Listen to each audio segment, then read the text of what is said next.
Pada 22 Agustus 1945, secara resmi Jepang mengumumkan penyerahan tanpa syarat kepada sekutu.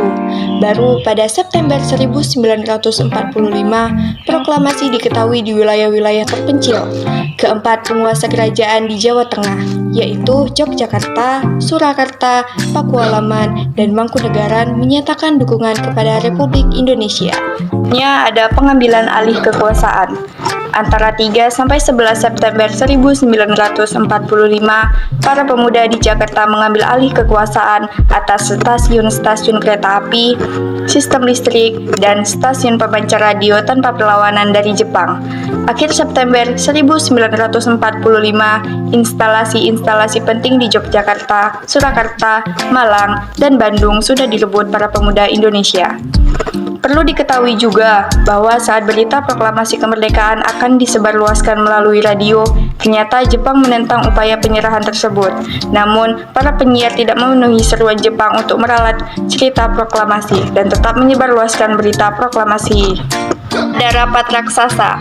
Para pemuda dan mahasiswa memprakarsai rapat raksasa di lapangan Ikada, yang sekarang kita sebut Monas. Rapat raksasa di lapangan Ikada semula digagas pada tanggal 17 September 1945, kemudian diundur menjadi 19 September 1945. Presiden Soekarno bersedia untuk berpidato dalam rapat tersebut.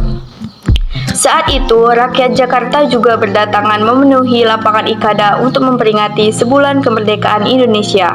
Rakyat merasa tidak puas terhadap sikap Jepang yang belum mengakui negara Republik Indonesia.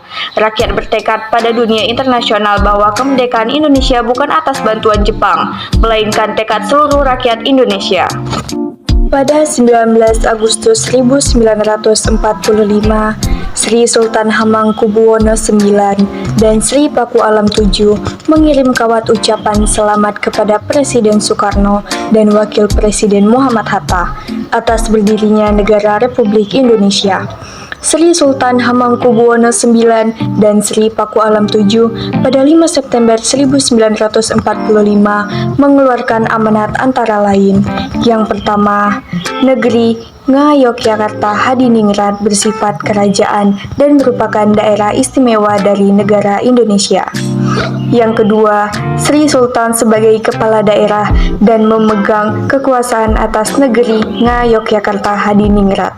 Yang ketiga, hubungan antara negeri Ngayogyakarta Hadiningrat dengan pemerintahan pusat negara RI bersifat langsung. Di Surabaya, memasuki September 1945, terjadi gerakan perebutan senjata di gudang Don Bosco. Rakyat Surabaya merebut markas pertahanan Jepang di Jawa Timur, serta pangkalan angkatan laut di ujung, sekaligus merebut pabrik-pabrik yang ada di sana. Jadi kesimpulannya adalah, pada saat berita-berita proklamasi kemerdekaan bergema ke berbagai daerah, saat itu juga dukungan dari berbagai lapisan bermunculan, mulai dari golongan pemuda hingga penguasa kerajaan di berbagai daerah.